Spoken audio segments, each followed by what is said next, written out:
Assalamualaikum warahmatullahi wabarakatuh. Alhamdulillah wassalatu wassalamu ala Rasulillah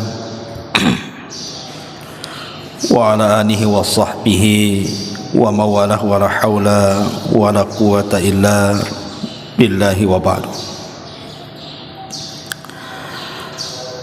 Alhamdulillah, di pagi hari ini bisa melaksanakan sholat subuh berjamaah, dan kajian di pagi hari ini kita akan menjelaskan satu asbab nuzul dari surah Al-An'am ayat ke 25-26. A'udzubillahi minasyaitonir rajim. Bismillahirrahmanirrahim. Wa minhum man yastami'u ilaika wa ja'alna 'ala qulubihim akinnatan an yafqahuhu wa fi adhanihim waqra wa iyaraw kulla ayatin la yu'minu biha hatta idza ja'uka yujadilunaka yaqulul ladzina kafaru in hadza illa asatirul awwalin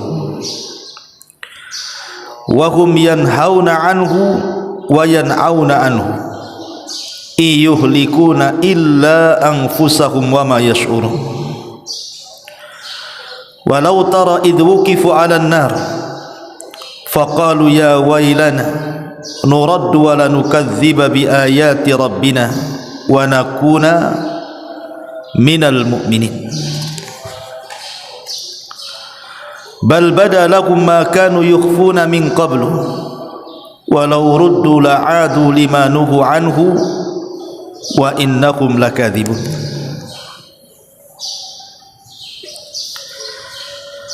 Dan di antara mereka ada yang mendengarkan bacaan wahai Muhammad, dan kami telah menjadikan hati mereka tertutup sehingga mereka tidak memahaminya, dan telinga mereka tersumbat.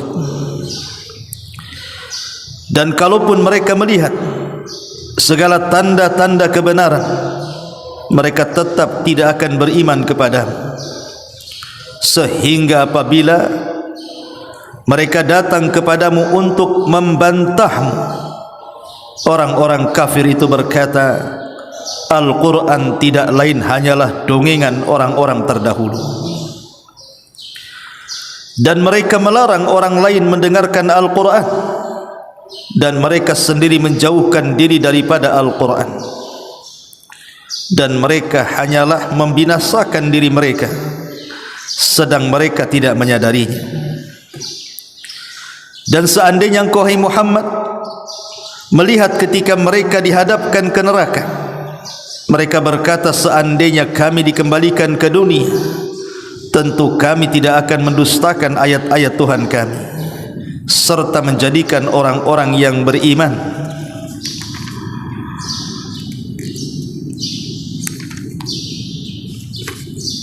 Tetapi sebenarnya bal bada lahum ma kanu yukhfuna min qablu, tapi sebenarnya mereka telah nyata kejahatan yang telah mereka sembunyikan dahulu.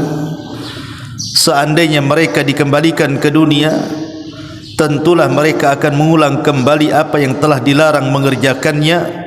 Sungguh mereka adalah para pendusta. Baik, Ma'asyiral muslimin yang dimuliakan Allah Subhanahu wa taala, ayat ini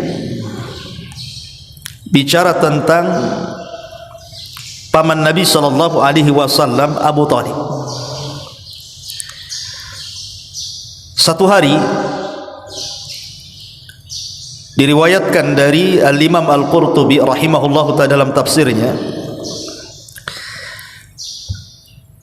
Abu Jahal, Fir'aunnya umat ini, sedang berkumpul dengan para pemuda Quraisy. Tiba-tiba Nabi SAW muncul, kemudian melaksanakan sholat di depan Ka'bah. Tiba-tiba Abu Jahal mengatakan, siapa di antara kalian yang mau menyakiti si Muhammad itu? Maka tiba-tiba ada orang musyrik yang bernama Abdullah bin Jiba'ra mengatakan, saya sanggup menghinakan orang itu. Tiba-tiba kemudian Abdullah ibn Jiba'ra ini mengambil kotoran. Saat Nabi SAW sedang sholat, tiba-tiba kotoran itu diletakkan di rambut Rasul, di muka Rasul, di pakaian Rasul, sampai kemudian perbuatan Abdullah ibn Jiba'ra ini ditertawakan oleh Abu Jahal dan orang-orang di sekitarnya. Sampai selesai Nabi SAW salat, kemudian Rasul pergi dalam kondisi kotoran berada di kepala, wajah dan pakaian. Peristiwa ini dilaporkan kepada Abu Talib.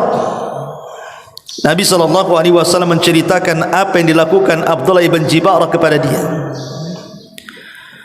Maka Abu Talib mengatakan, siapa yang melakukan ini? Maka Nabi SAW mengatakan, Abdullah ibn Jiba'ra. Maka Abu Talib marah, kemudian mencari orang-orang yang berkumpul dalam rangka menyakiti Nabi SAW. Ketika Abdullah ibn Jiba'ra berjumpa dengan Abu Talib sedang berkumpul dengan orang-orang Quraisy, maka Abu Talib kemudian mengatakan, siapa yang melakukan perkara buruk kepada anak saudaraku, maksudnya Nabi SAW. Maka kemudian tidak ada yang bicara, sampai Abu Talib mengatakan kepada Rasul, tunjuk siapa orang yang telah melakukan hal yang hina kepadamu. Maka Rasul mengarahkan telunjuknya kepada Abdullah ibn Jiba'ra ini. Maka Abu Talib mengambil kotoran, kemudian dibalas, diletakkan di kepala beliau, kemudian diletakkan di muka Abdullah ibn Jiba'ra, dan pakainya persis seperti yang dilakukan ia kepada Nabi SAW.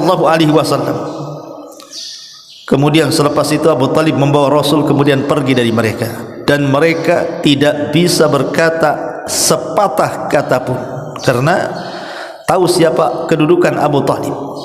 Abu Talib sayyidul kaum, pemimpinnya kaum. Lah ketika Nabi SAW berjalan dengan Abu Talib setelah peristiwa ini, kemudian Nabi SAW berbisik-bisik kepada Abu Talib dan mengatakan, ya ammi, engkau melakukan itu untukku, tapi kenapa engkau tidak beriman kepadaku? Engkau membela diriku, tapi kenapa kau tidak beriman kepadaku? Ya Abu Talib, laqad unzila alayya al-Quran. Wahai Abu Talib, telah turun kepadaku Al-Quran untuk. Kemudian turun ayat ini, wa hum yanhauna anhu wa yan'auna anhu wa in yuhlikuna illa anfusahum wa ma yash'urun. Dan mereka melarang orang lain mendengarkan Al-Quran, dan mereka sendiri menjauhkan diri mereka daripada Al-Quran, dan mereka hanyalah membinasakan diri mereka sedang mereka tidak menyadari. Ketika Abu Talib kemudian mendengar bacaan Al-Quran yang turun kepadanya, dari sini Abu Talib mengumandangkan satu bait syair yang sangat luar biasa. Apa kata Abu Talib? Wa da'autani wa za'amta annaka nasihun, laqad sadaqta wa kunta thamma amina, wa aradta dinan qad alimtu bi annahu min khairi adyanil bariyati dina, laula al malamah aw hidhari subbatan lawajadtani samhan bidzaka mubina. Ya Muhammad, engkau mengajarkan aku dan engkau adalah seorang pemberi nasihat. engkau benar dan aku seorang yang terpercaya. Engkau perlihatkan satu agama dan aku tahu bahwa agamamu adalah sebaik-baik agama.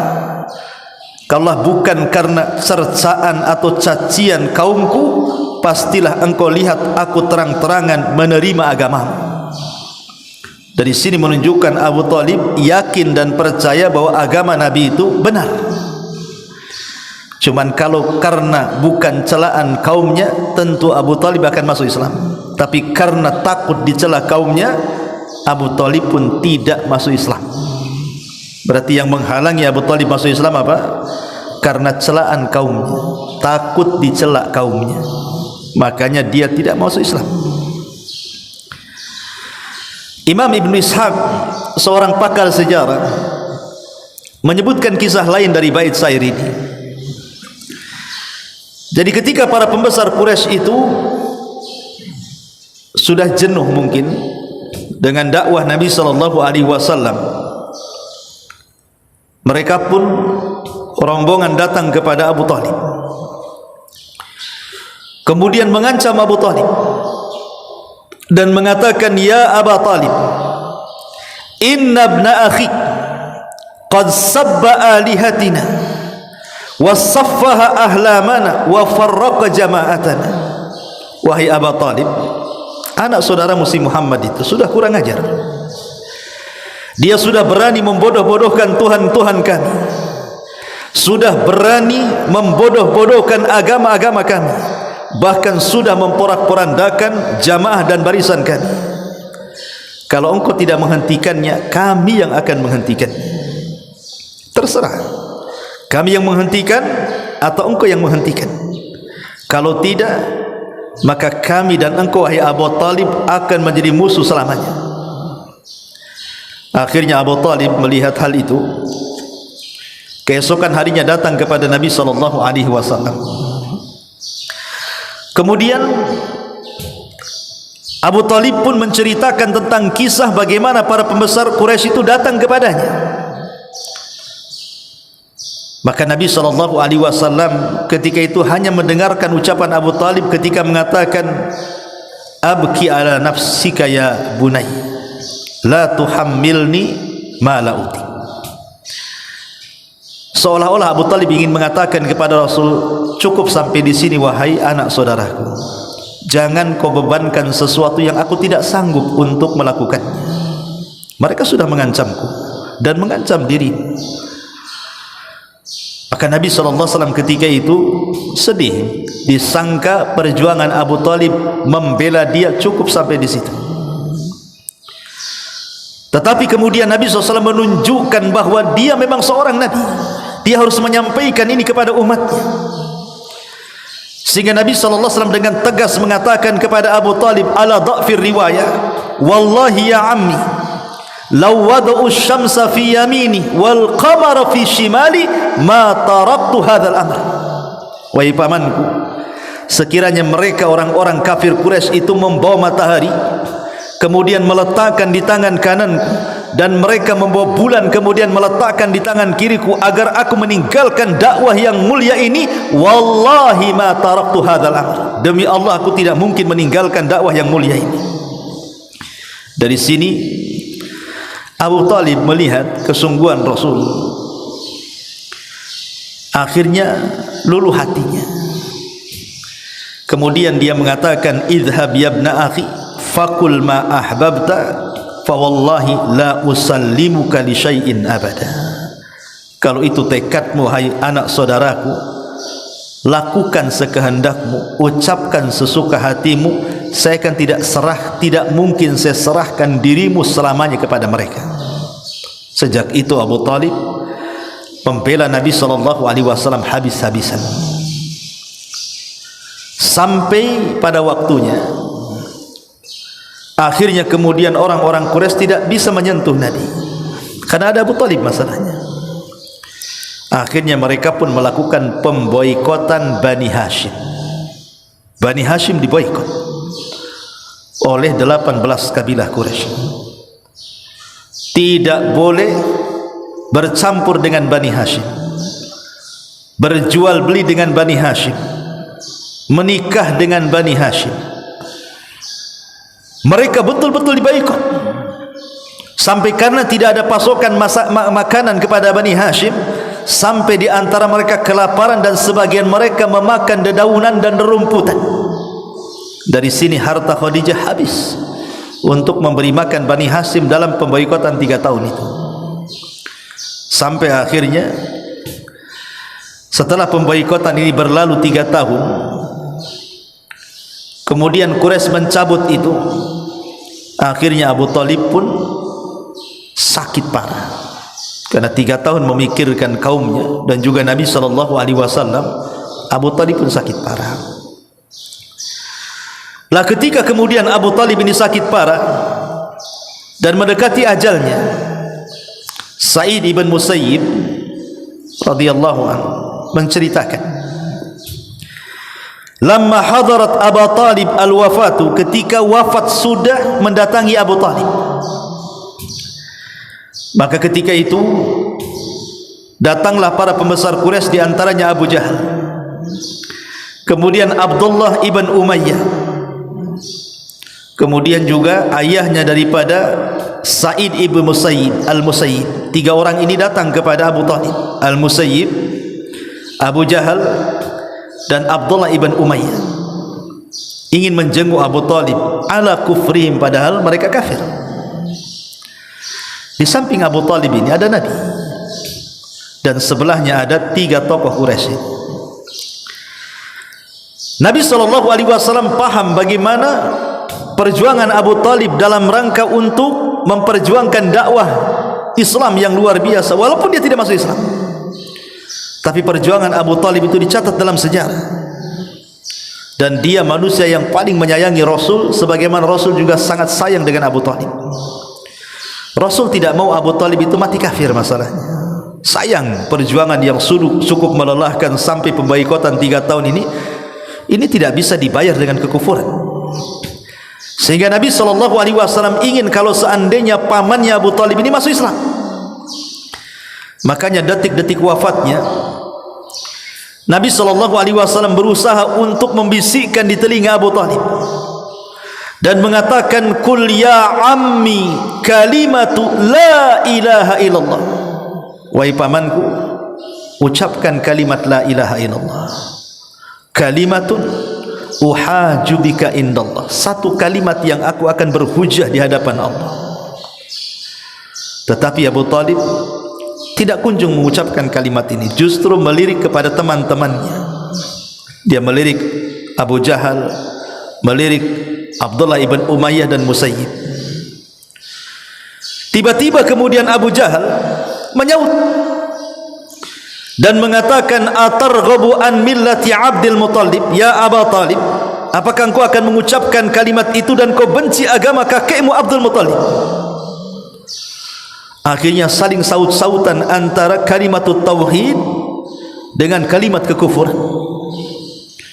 Abu Talib pun terdiam 1000 bahasa, sampai ruh tercabut dalam jiwanya. Abu Talib tidak pernah mengucap 2 kalimat syahadat. Mati kafir, mati mengikuti agama nenek moyangnya.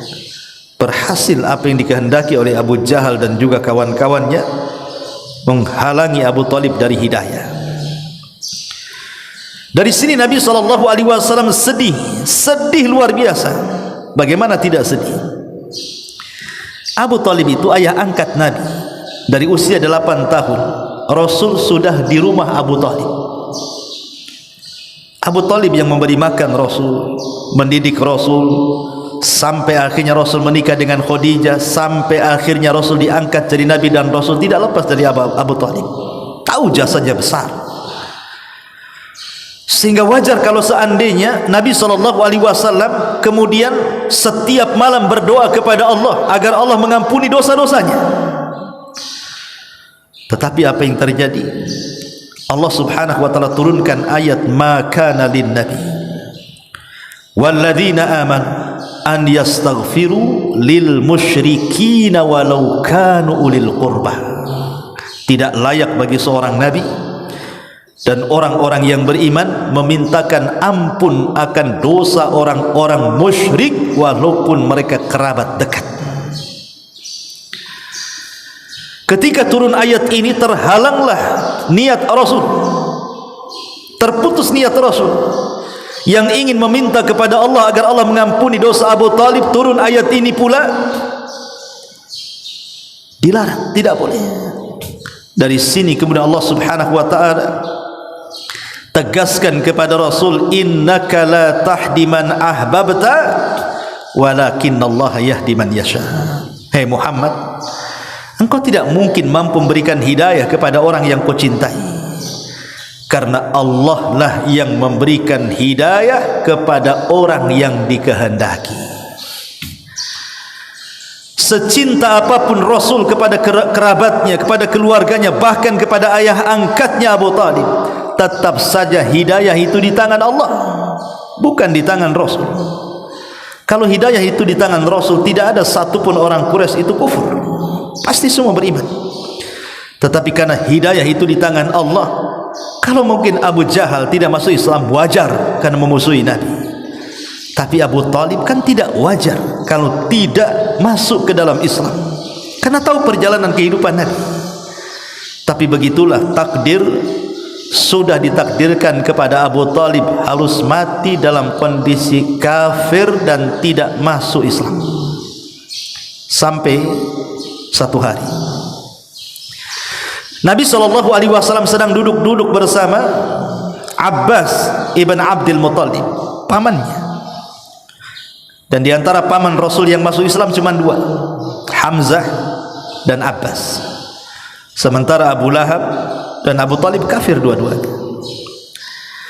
Jadi Abbas ini menceritakan di hadapan Abu Talib, di hadapan Nabi SAW, ya Rasulullah, hal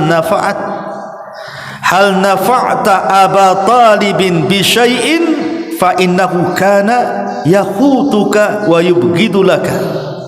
Ya Rasulullah, apakah perjuangan Abu Talib semasa hidupnya bermanfaat untuk dan akan ada manfaat bagi dia di akhirat? Ada enggak manfaat Abu Talib untukmu dan untuk dia kelak pada hari kiamat? Dia kan sudah berjuang untukmu habis-habisan, waktunya, tenaganya, hartanya, perjuangannya luar biasa. Tidak ada satu manusia yang lebih berjasa kepada dakwah Rasul melebihi Abu Talib. Jadi Abbas ini mengingatkan kebaikannya. Ada enggak manfaat untuk dia di akhirat? Maka Nabi SAW mengatakan, na'am, ya. Kana fi dhahdahi min narin laula ana lakana fi darkil asfali minan nar.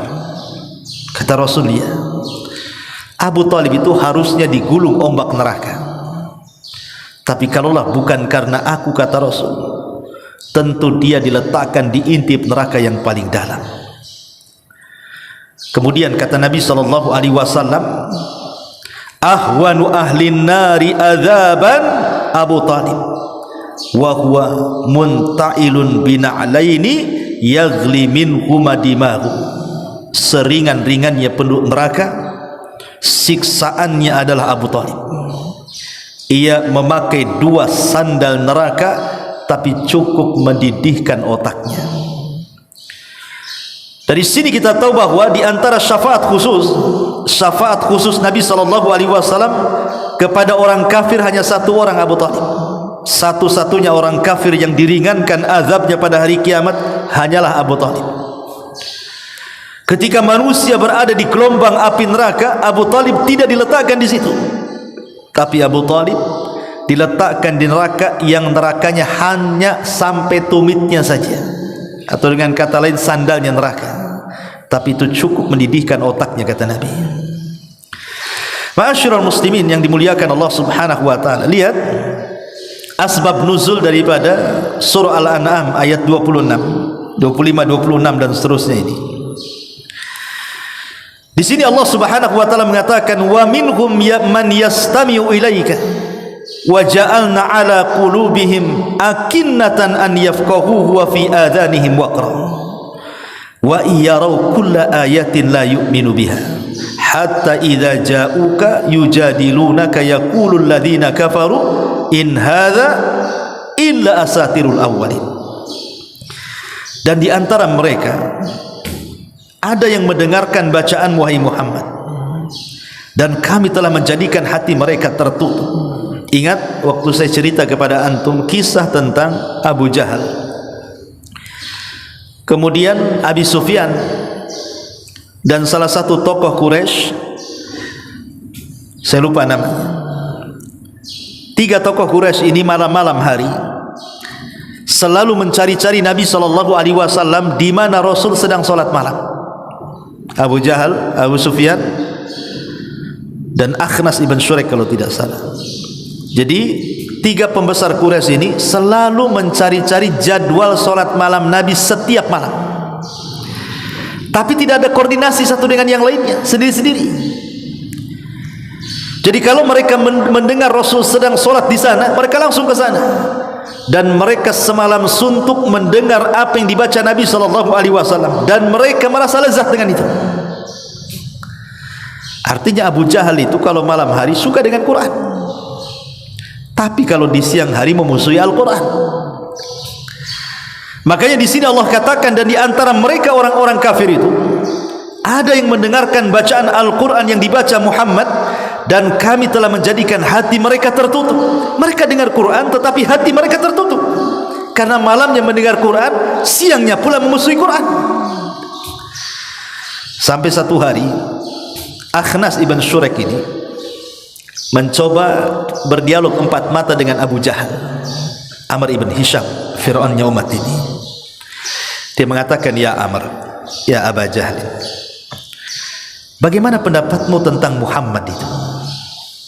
Kata Abu Jahal, Amr ibn Hisham ini, dia mengatakan, wallahi ma ra'ayna kadhiba, demi Allah aku tidak pernah melihat dari lisan orang ini, maksudnya Rasulullah, sebuah kedustaan. Artinya Abu Jahal membenarkan. Jadi Akhnas ibn Syurek ini coba mendalami dan mengatakan, ya Aba Jahal, kalau engkau tidak melihat dari sosok Muhammad kecuali kejujuran dan kebenaran, kenapa kau tidak ikut dia? Kenapa kau tidak ikut dia? Kenapa kau memusuhi dia? Dari sini Abu Jahal mengatakan, ya Akhnas, kayak kau tidak tahu saja, kami Bani Mahzum, kabilahnya Abu Jahal, dengan Bani Abdi Manaf, kabilahnya Muhammad itu bersaing di tengah-tengah Quraisy. Karena hanya 2 kabilah ini yang paling besar di tengah-tengah Quraisy, yang lainnya kabilah-kabilah kecil. Yang dua ini besar. Yang pertama kabilah Bani Abdi Manaf, kabilah Nabi, dan yang kedua kabilah Bani Mahzum, kabilahnya Abu Jahal. Ini bersaing, siapa di antara mereka yang jadi pemimpin. Di masa Abdul Muttalib, yang menjadi pemimpin kabilah Bani Hashim. Abdul Muttalib meninggal, yang jadi pemimpin kabilah Bani Mahzum, Abu Jahal sebagai penggantinya. Begitulah mereka ganti-gantian pemimpin Quraisy itu. Kalau tidak dari Bani Abdi Manaf, ya Bani Mahzum. Hanya 2 kabilah ini aja, karena yang lainnya kecil-kecil masalahnya. Jadi kata Abu Jahal, kami loh dengan Bani Hashim itu bersaing. Kalau mereka melakukan kebaikan, kami pun melakukan yang sama. Kalau mereka memberi makan jamaah haji, kami pun melakukan yang sama. Kalau mereka membuat semacam kebajikan, kami pun melakukan yang sama, supaya kami dianggap di hati orang-orang Quraisy. Jadi kami ini sejajar di tengah Quraisy.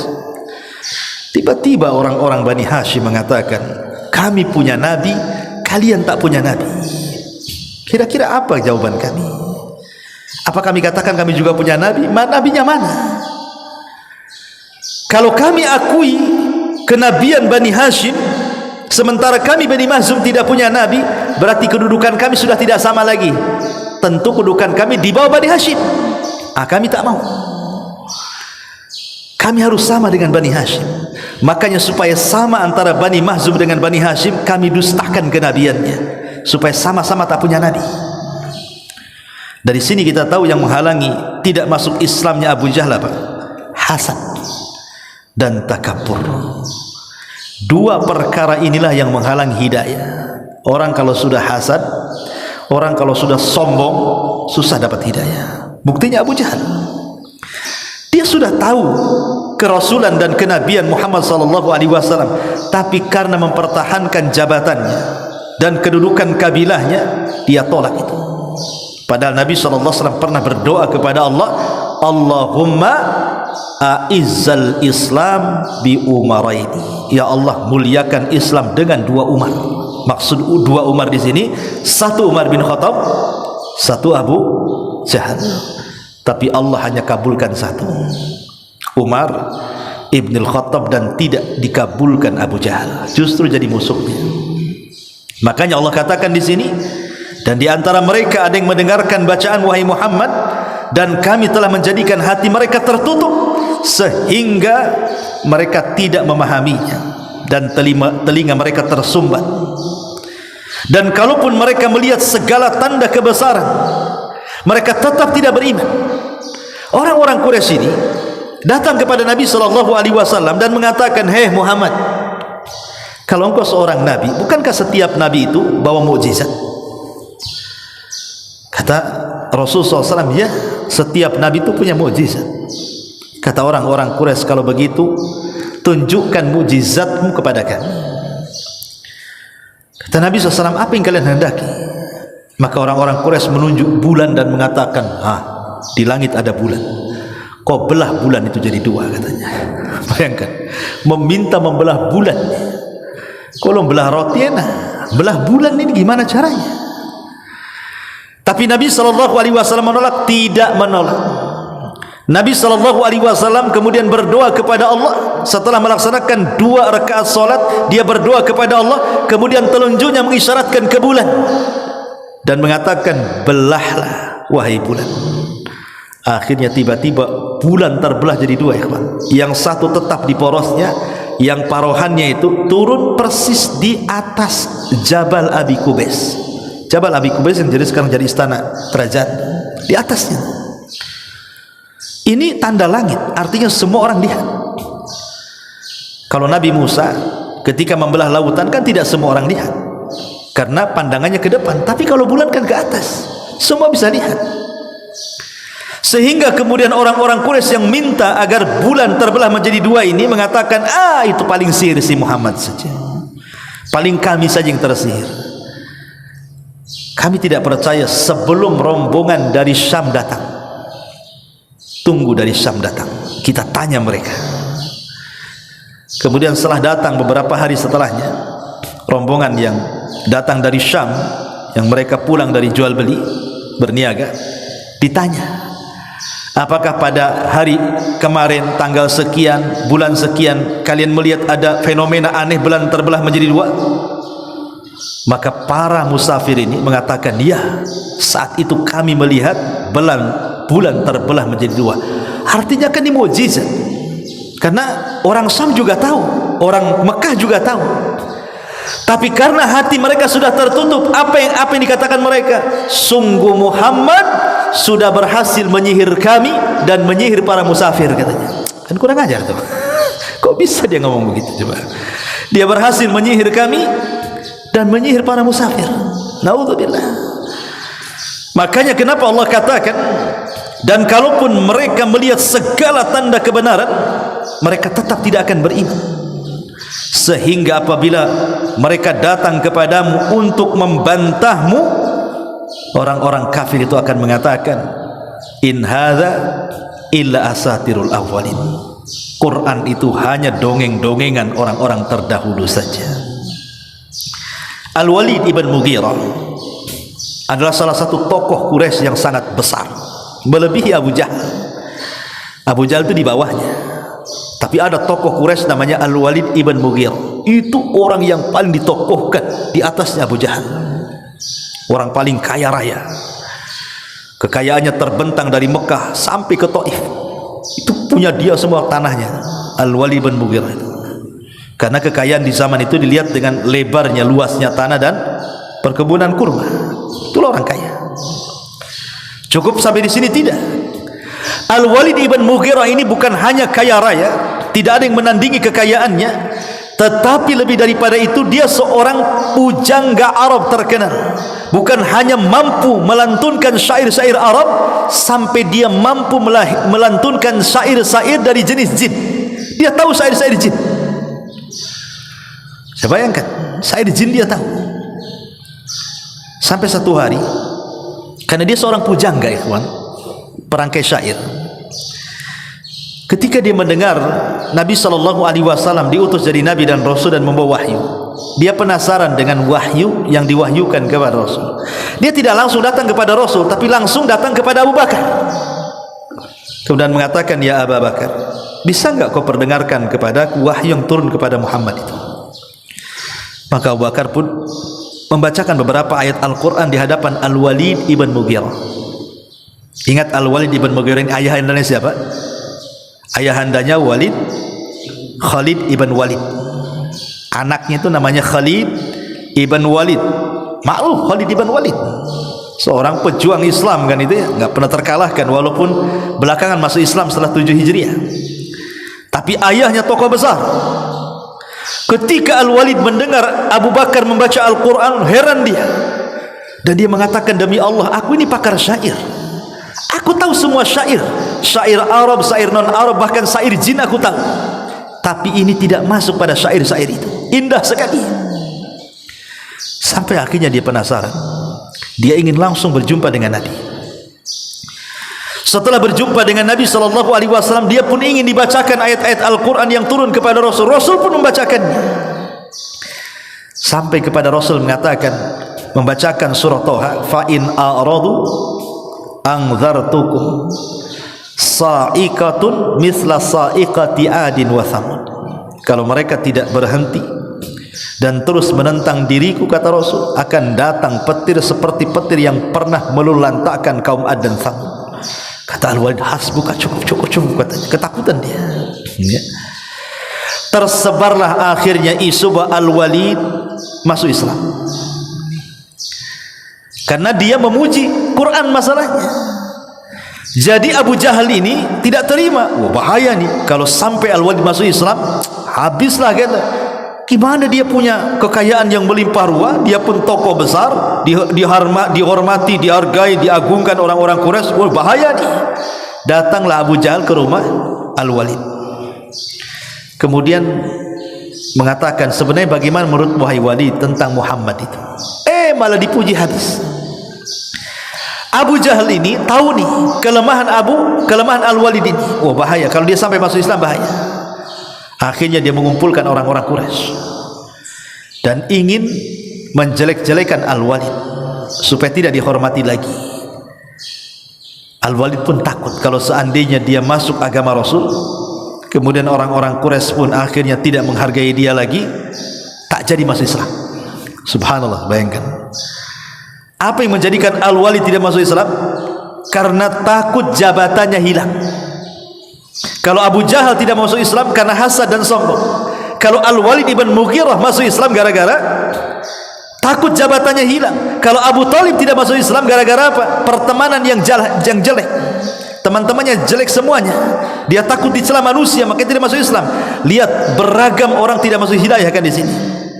Ada gara-gara hasad, ada gara-gara sombong, ada gara-gara takut ditinggal kawan, ada gara-gara Al-Walid ibn Mughirah ini takut jabatannya hilang. Jadi ketika orang-orang Quraisy dikumpulkan Abu Jahal, dipanggil Al-Walid ibn Mughirah oleh Abu Jahal. Ya Walid, kata Abu Jahal, kemarin kau memuji Muhammad, bisa enggak kau ngomong sama orang-orang Quraisy ini, katanya. Mau dipermalukan. Tapi Al-Walid tahu diri, sempat dia memuji Nabi, bisa dimusuhi orang-orang Quraisy ini. Akhirnya dia pun mengucapkan kalimat yang di luar kehendaknya. Karena mempertahankan jabatannya, dia mengatakan apa? Oh Muhammad, Quran yang dibawanya itu in huwa illa sihrun yu'thar, in huwa illa qaulun bashar. Quran yang dibawa Muhammad itu adalah sihir impor. Bayangkan, ada sihir impor. Jadi Muhammad itu belajar kepada orang asing, dapatlah wahyu. Kata Al-Walid, itu Quran yang dibaca Muhammad itu sihir impor. Itu hanya ucapan manusia. Dari sini turun surah Mudaththir mencela Al-Walid ibn Mughirah. Dzarni wa man khalaqtu wahida wa ja'altu lahu malan mamduda wa banina syuhuda wa mahattu lahu tamhida, sampai kepada sauslihi saqar. Kelak si Walid akan dimasukkan ke neraka saqar. Dari sini ma'asyiral muslimin yang dimuliakan Allah, orang-orang Quraisy ini, kafir Quraisy ini, ketika kemudian dibacakan Al-Quran, mereka akan mengatakan apa? In hadza illa asatirul awwalin. Ini hanya dongeng-dongeng orang-orang dulu saja untuk mencela Al-Quran. Wa hum yanhauna anhu wa yan'auna anhu.